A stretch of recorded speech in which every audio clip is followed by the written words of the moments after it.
Prosecutors say Isabelle Deguzman stabbed her mother 79 times in the family's bathroom last week.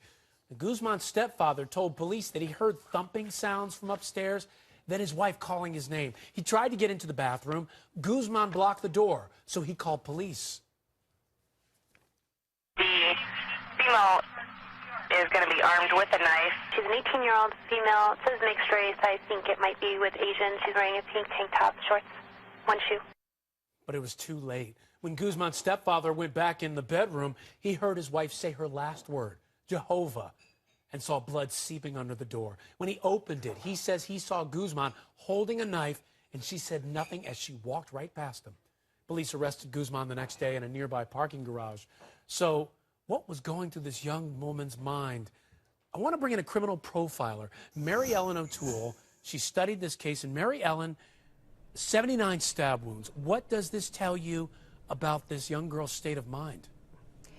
Well, it's a myth to think that a profiler can be inside someone's mind. So when we look at a case, what we look at is the behavior in the case. What was the instrument used, the weapon used, and what was that interaction? 79 stab wounds and against one's mother, that's a lot of anger. That's a lot of animosity.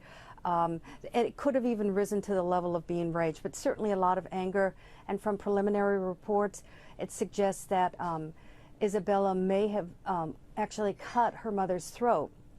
So that does suggest an awful lot of anger from her towards her mother. Anger, rage. And you know, there were some warning signs here. Police were at the home earlier that day after Deguzman's stepfather says the girl sent his wife an email, a threatening one, saying something to the effect of "you will pay."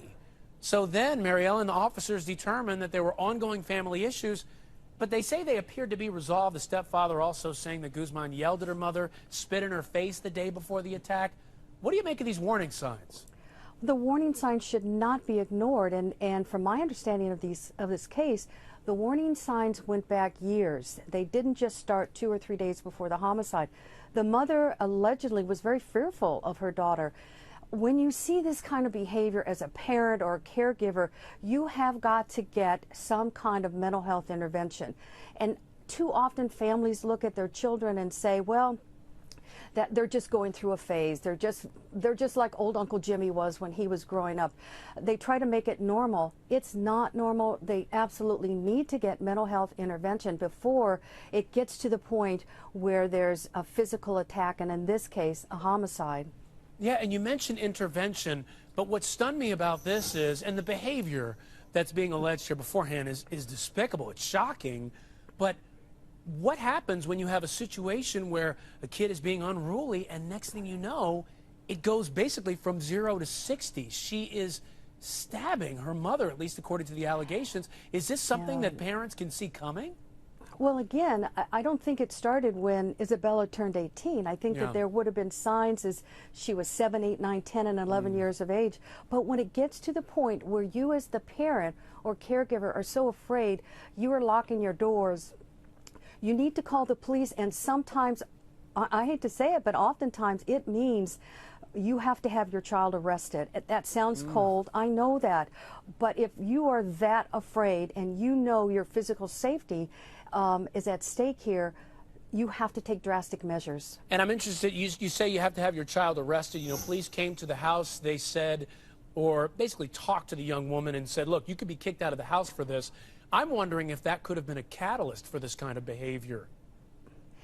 That certainly could have been a catalyst. It could have been something that made Isabella even more angry than she probably already was. But we don't know what that conversation was between law enforcement, her mother, and Isabella.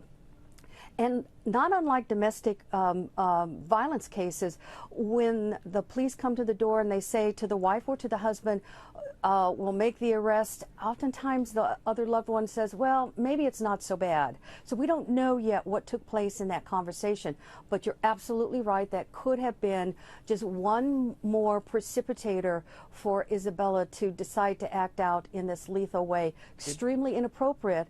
But it is such a tough situation, Mary Ellen, and I think you hit the point right on the head. Maybe the sense is, hey, will this young girl get better? And it ends up like this. Very tough case. Mary Ellen O'Toole, great to talk to you. Appreciate your time. Thank you. All right, the conversation about this horrific crime continues tonight on HLN Primetime. It's